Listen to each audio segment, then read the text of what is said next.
This is Betsy Palmer, and I'm not sorry that I lost my head. It's been worth every moment of it. All right, we're back, and we're joined by Betsy Palmer. Welcome. You know, I love you can count backwards. That's great. That's impressive. I'm sorry? That's very impressive. Yeah, it really is. Most people count forwards. Yeah, that's how he got the job, because he Oh, was able to count down from 5. Are you in Worcester? I'm in Cape Cod. Oh, on the Cape. Oh, my goodness. I've been going to the Cape and working there since, about 1953, 50, maybe even 52, when I first came to New York. My first job was down in Falmouth. Oh, I'm pretty close to there. I'm Sandwich. I don't know if you know. Yeah, sure. No, I'm the Cape. I'll be up on the Cape in November, as a matter of fact, cool. Doing a little presentation for some people who have puppets, large and small, that group. That woman and her husband. I won't go into it at this point, but we're going to be doing a wonderful thing up there. Yeah, it's probably Very more talented different than people. the Friday the 13th. You want to talk about Friday the 13th? No, I'm just saying probably what you're doing is a little different than the Friday the 13th rule. Well, I always bring that quality of Mrs. Voorhees into everything I do. I'm a little on the insane side, so it creeps in no matter what. We can let everybody know where you're going to be performing in December. Was it November? Well, November, I'm going to be in Yarmouthport at the little church there, the Swedenborg Church. Actually, I did love letters there, too, for a fundraiser. Yeah, I'm very close to a bunch of people over on that part of the Cape. Oh, cool. Ellen Pond, she is a big set designer, and her partner, Herbert Zen, is no longer with us, but they always, all those years at the Cape Playhouse. I hold the record at the Cape Playhouse in Venice. I beat Shirley Booth by one play. Shirley Booth, yeah. And Pat Carroll's an old friend of mine. We've known each other since the 50s. She lives up there on the Cape. Mm-hmm. Yeah. So, John's in West Virginia. Oh, yeah. John's in West Virginia? Yeah. Are you really, John? Yeah, that's why we don't have any power here. That's West Virginia, by God. That's how you have to say that. He's from West Virginia, by God. That's right, yeah. He's not a fan of that accent. I worked with David Selby, who was from West Virginia, good actor. Actually, we did Tennessee Williams' play, The Eccentricities of a Nightingale, in Falmouth. Tennessee came to see it and was there. He made up his mind to take it to Broadway. He came backstage after the play, after he saw it the opening night, and put his arms around my neck. This is Tennessee did. And he said, "Baby, you busted my balls." And which I took as such a huge compliment to have that man say something, and that's when he decided we'd go to New York. I mean, to Broadway. And eventually, and so David Selby was from West Virginia, by God. That's that connection. Did you have any apprehension, like doing a horror movie, like coming from Broadway and TV? Actually, I was on Broadway at the time that the script was presented to me. I was doing, what was I doing? The two-character play. Not Once More with Feeling. That's another one I did. Oh, God, there goes my head. What is the one? The name of the show is Without Your Head, so it's fitting. What does? The name of the show is Without Your Head, so it's fitting. No. It's same time next year. Oh, okay. I did it for the last year and a half. It was on Broadway. And driving home to Connecticut, my car broke down. And a trip that would take me usually an hour and 15 minutes, I didn't get home for about 5 hours. And so I just said, when I did get home, I said to the universe, I need a new car. And I told my daughter, she and I spoke the next day, and she said, go look at the Volkswagen Scirocco. This is 25 years ago, So I did, and it was a cute car. I liked it. So I thought, and it was $9,999.50 or something like that. And my agent called on Friday. That was on Wednesday that I looked at the car. And he said, how would you like to do a movie? I said, great. I haven't done a movie since the 60s. In California? He said, no. It's going to be shot in New Jersey, and it's 10 days' work, and they'll pay you $1,000 a day. I said, fabulous. I said, I've just looked at a car I want to buy, and that would take care of it beautifully. Right. He said, well, there's one drawback. He said, it's a horror movie. I said, oh, no. No. I don't need to add a horror movie to my image of being a game player on television. I really want to be considered an actress, you know. So I said no, and then I thought for a moment, and I said, well, send me the script, and we'll see. I'll read it, which I did. And I said, oh, what a piece of crap. I cleaned that up a little bit for the radio. And I said, nobody will ever see this thing. It will come, it will go, and that will be it. Well, 25 years later, it's a cult film. I'm known as the queen of the slashers. And of its genre, it's number one is a good one. The other ones, I don't know who the guy in the hockey mask is. I say I'm crazy, but I'm not insane. I would never have, killed those kids if my little boy went at the bottom of Crystal Lake. So I do not admit to that fellow being anything in my life. Right. Were you surprised when they made like a sequel to it, and they used Jason Voorhees in them? Since in the original one he's supposed to be dead. Well, I just told you I don't accept those movies. Oh, okay. I just don't admit to them. No. And the second one was made by our assistant producer, I think it was, and I had to go and do another head for him to be in a refrigerator, which is pretty ghastly looking. In fact, I have a picture of it that I have at the convention, for the autographs, and it's very bad looking with my mouth open, and blood coming out. But there's a bottle of milk right next to me and a loaf of bread on the other side of my head. And so I say to the people when they want one, I said, shall I write, oh my God, this milk has gone sour. Because that's what it looks like. Right. I'll let everybody know you're going to. But the rest of them, no, I haven't, and I haven't done any of the other ones. I've been asked to do about 3 of them, and I won't do them. No, these, this one's fine. This is an all right one, and I like what I do, and I'm only in the last 10 minutes, but I have the chance of being an actress, and really portraying a character. Mm-hmm. And by the way, you never see me kill anybody in that movie. Right. I'm the one who loses their head. Right. Hi. I wasn't even there doing it. It was done by a guy. I mean, there's a shot of a hand with hair on the back of it. I do not have hair on the back of my hands. I believe John was going to ask you that question. That was your hand. Oh, yeah. What? I was going to ask, John was was going he... to ask me? Well, I already told you, John. Was that weird seeing your head cut off, like on film, the first time you saw the movie? No. Why would it be weird? I don't know. I've never seen my head cut off on film. So I don't know. Well, I've lost my head many times in my lifetime. No. I don't know. I always just looked at it as being kind of dumb. The whole idea. But, it has, I guess, fan mail from all over the world. And they love this woman. They love Mrs. Voorhees. They really do. You'd be surprised.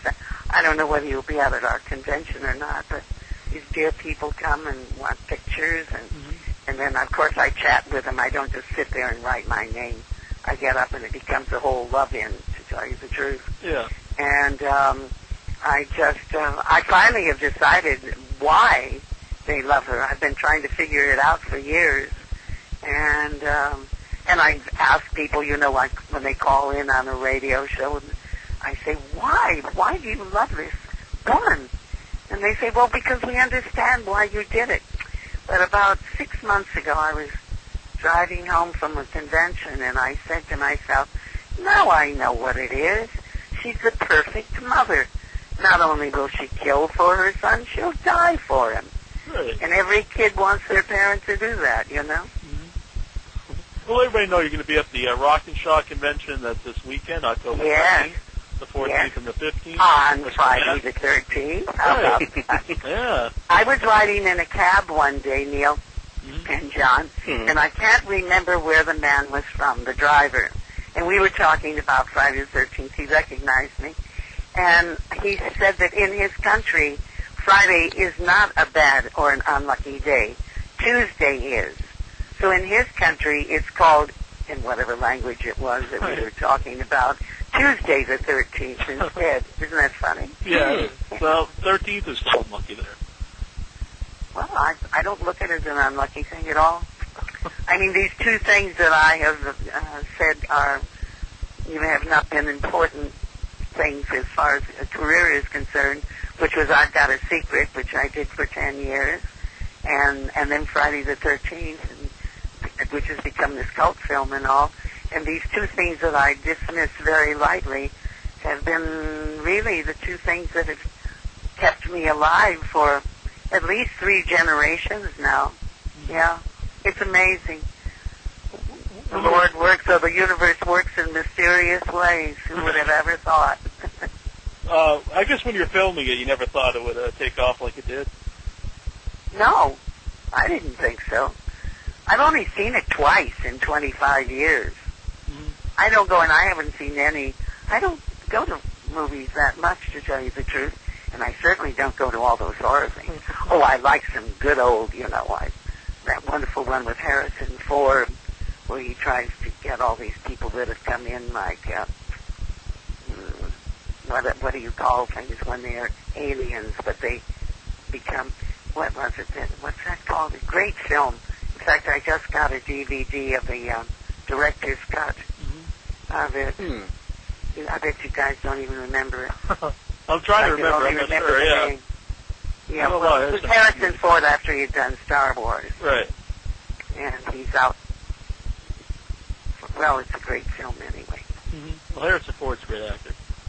Yeah, he's a very good actor. Very good. And then I didn't meet, the only person that I worked with was Adrian King. And when we did our scenes, because I came in at the end of the shooting of it, and by then it was September or October and was cold, and there's all those Pocono Mountains. Some nights it snowed, so we couldn't even work because, the whole thing is supposed to be summer camp. Right. So I never did meet Kevin Bacon. I hear those degrees of separation. Right. We talk about. I've been told there's no degree of separation between Kevin and me. Right. Because of the movie. Yeah. I never thought about that. I need him one day. Yeah. It's supposed to be summer camp, and I think you wear a sweater throughout the movie. Yeah. So go and figure it. It's like in the first scene that I have with Adrian in the cottage, and she's piling up all that furniture in front of the door. I mean, chairs and beds, I don't know, pots and things. Right. And I finally said to Sean Cunningham, I said, Sean, the door opens out. And he said, oh, nobody will know. But they did do something with a rope so that, it's, movies are movies. They really are. And it's fun. And I'm very delighted to be a part of this movie. I am now, 25 years later. You mentioned just showing up in, the last 10 minutes. Do you think your character should have, more appearances throughout the movie? So No. people would have, No. In fact, I asked Sean, I said, why don't you at least be honest with the audience and let them see just a glimpse of this character somewhere along the line? He said, no. Actually, I think that, John and Neil, I think that that's what's really the wonderful thing about Friday the 13th, #1, is that your imagination is truly titillated. I mean, you really are led down many wonderful paths, and so that nothing is, just right there in black and white and everything laid out for you on a platter so that you don't have to use your imagination. Your imagination is used all throughout the film, including my coming in like the truth's going to save the day and being this warm, loving woman, and then, you watch her go insane. She loses it. Yeah, definitely. You got a question, John? I was just asking John if you had a question. I was just wondering, what was your feelings towards Sean Cunningham while filming? Actually, I was very happy with him as a director. I think he led me down a very good path. When you play, when you play somebody, that's ferocious and a killer or whatever, you tend, like Jack Nicholson in The Shining, and he's running through the maze in the snow, and he's got that insane look on his face. You kind of want to do that, because you kind of think I have to play evil. But, no, he wouldn't let me do it. He said, no, just keep it real, that's all. And that's what makes her so deadly, is because she is real. And that's what makes her so lovable, too. Do you think that's scarier if, like, a real person, like somebody looks like a real person as the killer, instead of, like, the sequels where it's kind of like a maniac? I'm telling you, I don't accept those. or another movie. And I'm going to stick to my guns. See, I can't really comment on them, right, to tell you the truth, because I haven't seen them. And I know the guy that was Steve that was in number one. I didn't even know, in the one that when Jason started to come upon the scene, that Jason. Mm-hmm. And he had first worked with a canvas bag over his head or a paper sack or something. Right.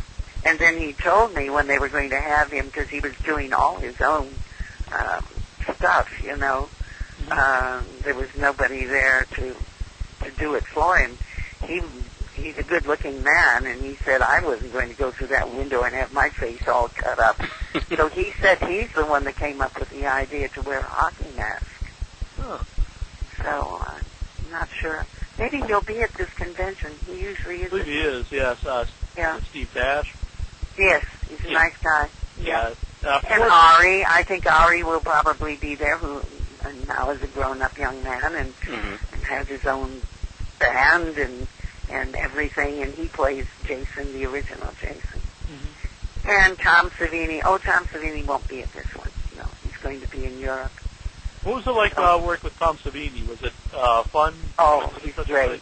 He's great, and he's a brilliant genius when it comes to special effects. He really is. He's really quite wonderful. And my first, actually, encounter when I got there to start to do the show was with him. They had to make up that head for me, so my head could go rolling down the beach. Right.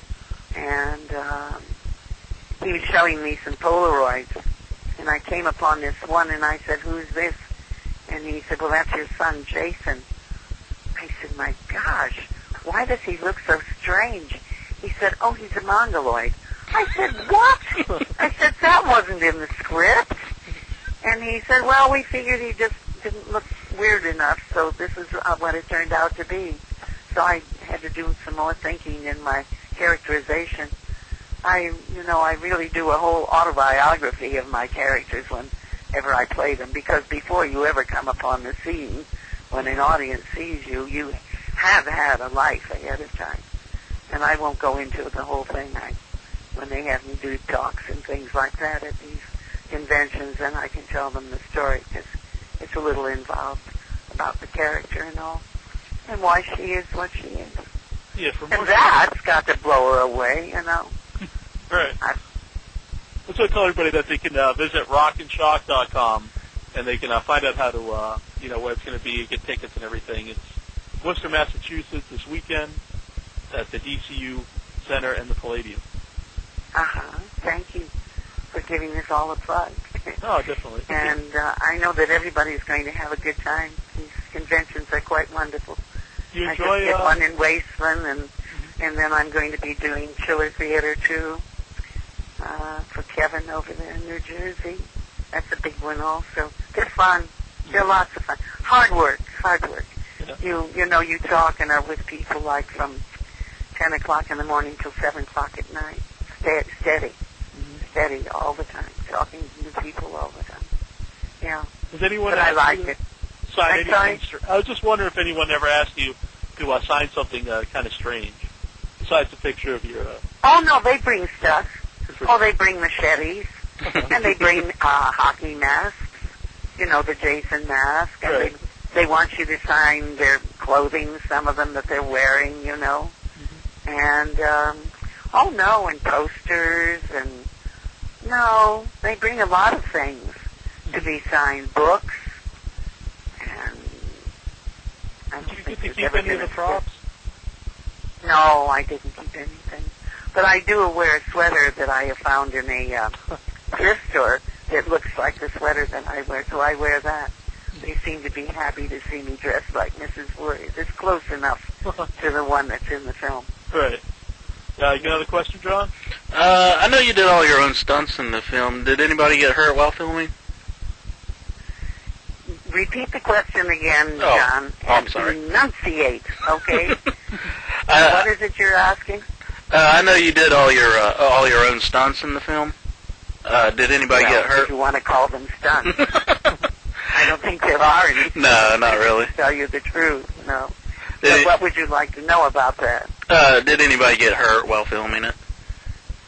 Oh, not in our stuff. Mm-hmm. No, and I don't think anybody else did. See, again, I can't account for what happens with this big, tall man with the crazy mask on his head or face or whatever. I guess there are a lot of things there that, like Steve said, he did all his own stunts in the first one. I don't know whether that's what happens now. You'll have to talk to some other people. You'll have to talk to a Jason. Yeah, we got some... find out those things. We hope to have Ari on this weekend. What? We might be interviewing Ari. Oh, I hope you will come. Come and we can meet face to face. All right. We'll introduce ourselves. I'm a cool cat. You sound it. Yeah, I am. I enjoy life. I really do. You come, and you'll come to my table, and we'll have some laughs together. Thank you very much for this interesting interview. Is there anything you want to tell your fans out there before I let you go? What, dear? Anything you want to say anything to them? Yeah, to your fans. I just want to say to them that I love them, and that I'm so happy that they love Mrs. Voorhees. Makes me feel like my life has been worthwhile. And that they should come and see me, and that we will have hugs. I always hug them when we pose for the candid pictures. And I have some nice pictures with me that they would find interesting to have in their own collections. But without the fans, I just want them to know that none of us, not one performer, could be who and what they are unless we had people who enjoyed seeing us work.